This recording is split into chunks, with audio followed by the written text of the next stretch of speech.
This week on Ram TV, USA is ready to confront Russia. Our wrestling team had their senior night. I'm Audrey Pacias. I'm Rixier Montivais, and this is Ram TV.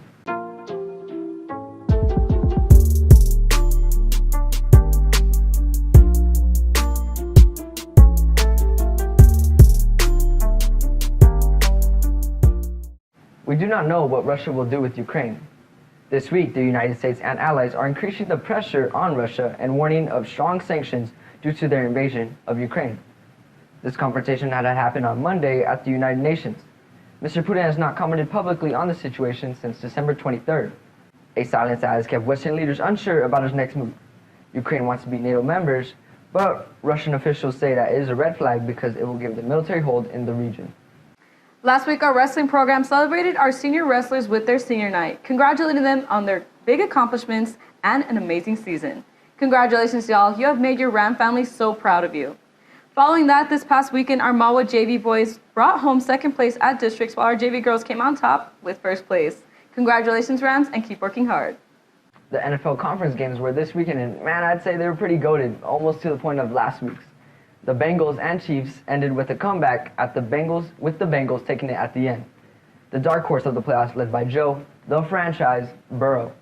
The 49ers and the Rams dueled it out at the end of the night with QB1 Matthew Stafford pulling through to make the Rams go to the Super Bowl. A matchup that many had thought would never happen since both teams were struggling during the season. Hey, yo, but you know who wasn't struggling this season? The Cowboys. I'm just saying. Imagine if we went to the Super Bowl. I'm just saying. But all right, Rams, unique community service hours, donate to Rescue Mission El Paso. Items that will be accepted are canned food, gently used clothes, toiletries, coats, beanies, and gloves. Each item varies in the amount of hours you can earn. Please drop off the items only in the morning in Mr. Warfield's room in A347 until February 10th. On this week's Ram TV Spotlight, we have Culinary Arts with Mr. Velarde. Yeah, my name is David Velarde, and I'm the Culinary Arts instructor here at Motwood High School. So culinary arts is a foundation of learning what it takes to work in an industry that is surrounded by so many different food venues, whether it's catering, personal chef, cruise ships, working in a restaurant, teaching, photography, so many different aspects of art, and it focuses on the basics of cooking to the advanced levels of cooking to produce a well-rounded chef or cook in the future.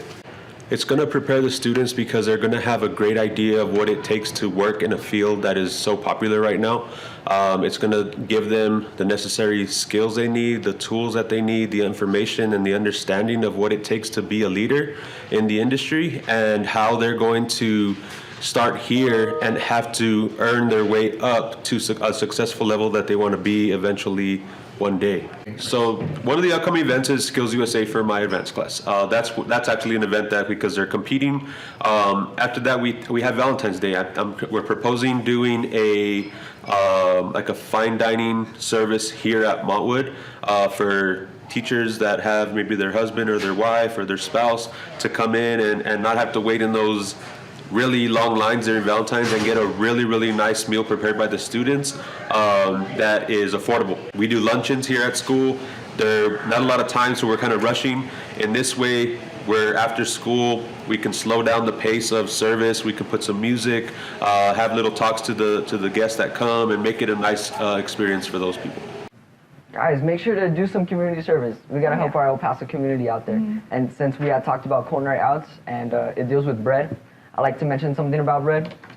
Oh my God. I like to come out and say that, Joe Shiesty, shout out Joe Shiesty, Rick Saver Shiesty in this, so, we're going crazy. Okay. But can I mention that 2 weeks ago I predicted who's going to be in the Super Bowl? Did I not say the Rams and the Bengals were going to take it all the way? All right, well, you know what? I'll agree with you with that, Andre. I'll agree with you with that. Shall I make another prediction? The Rams are going to take it too. Yeah, I like the Rams. Go Rams. If our football team couldn't take it, maybe we can, the Rams. We'll get it. Shout out Rams. All right, we'll see. Well, that's it for today, Rams. My name is Audrey Pacias. I'm Rixier Montivais, and this was Ram TV. Wait. Shout out to Mr. Amparan. You are our biggest freaking supporter, man. We love you. Love you, Mr. Amparan. Chemicals in plastic household items, endocrine disruptors, bisphenol A, and phthalates are in our drinks, bottles, yogurt pots, and freezer bags that may be contributing to the global epidemic of obesity, a new study suggests. The chemicals may alter human metabolism by promoting the growth of fat cells, or adipocytes. According to the World Health Organization, the number of people with obesity has nearly tripled globally since 1975. Brian Chen, the lead consumer technology writer for the New York Times, tucked himself into a tiny corner of his basement, a spot where he usually keeps his luggage. Then he propped up his dog's bed on the wall behind him, ready to record. With his current position and setup, he tried not to sound muffled and maintain a good posture. He wanted people to take on a deeper meaning to reporting. I tried to imagine that I'm telling a story to a group of friends, and I'm trying to make it sound like the way that I talk, Mr. Chen said, adding, I'm hoping that they form a connection with me when they hear and read my story because they can understand where I'm coming from. Please help me congratulate the following. Mawad Mariachi Sangre Mexicana qualified for the Mariachi State UIL contest. The following students qualified for state at the Regional Business Professionals of America Leadership Conference. And lastly, Mawad Tennis competed at the Coronado Tennis Tournament. The students below earned second place. Graduation will take place on Saturday, June 11th at 9 a.m. at the Don Haskins Center. Seniors, contact Herf Jones at 593-577 to place cap and gown orders and schedule senior portraits with glamour shots now. Time is running out for pictures to come out in the yearbook. Please call 915-594-7459. Black History Month is an annual celebration of achievements by African Americans and a time for recognizing their central role in U.S. history. The brainchild of noted historian Carter G. Woodson and other prominent African Americans. Did you know Bobby Joe Hill was the leading scorer of the 1966 basketball team at Texas Western College, now known as UTEP, that won the NCAA University Division Basketball Championship. The victory is considered one of the most important wins in sports history as Texas Western University started an all-black starting lineup against the all-white University of Kentucky. The 2006 film Glory Road was based on the 1966 team and their coach, Don Haskins. I'm Danielle Ordaz, and this was RAM TV.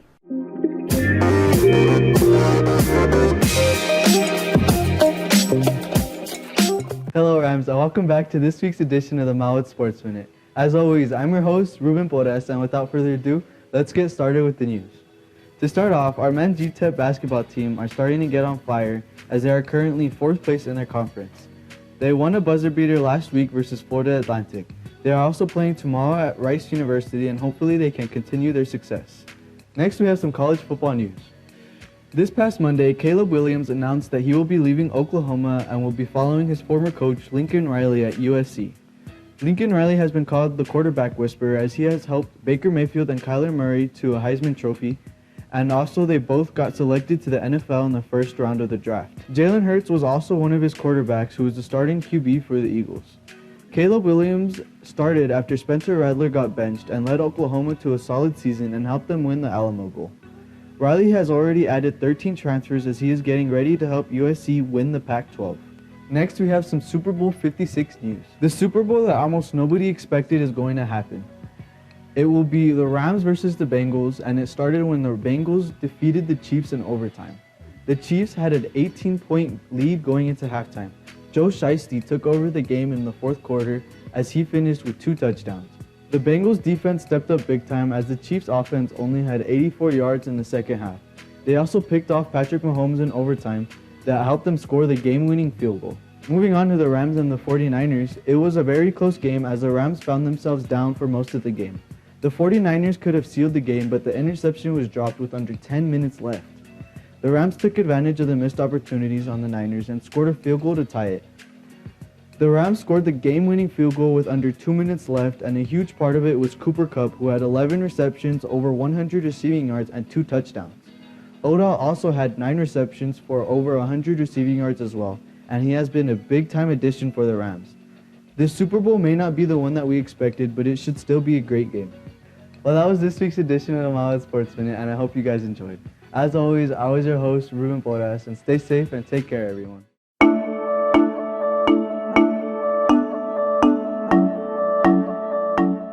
Hey Team SISD family! As part of the layered safety plan and wellness protocols that are being followed at all campuses and facilities in the district to keep you, me, and all of us safe, please be sure to follow all guidelines, especially staying home when feeling sick so we can stop the spread. Please remember to stay home if you have any of the following symptoms: fever of 100 degrees or more, cough, shortness of breath, chills, fatigue, muscle pain, headache, nausea or vomiting, new loss of taste or smell, sore throat, diarrhea, and or congestion or runny nose. Please only return to school when you have been fever-free for 24 hours without the use of fever-reducing medication, symptom-free for 24 hours, and evaluated by a doctor and cleared to safely return to campus. For additional information, please reference our as easy as 123 for school safety chart at siz.net/back to school. Let's work together to keep our Socorro ISD family safe.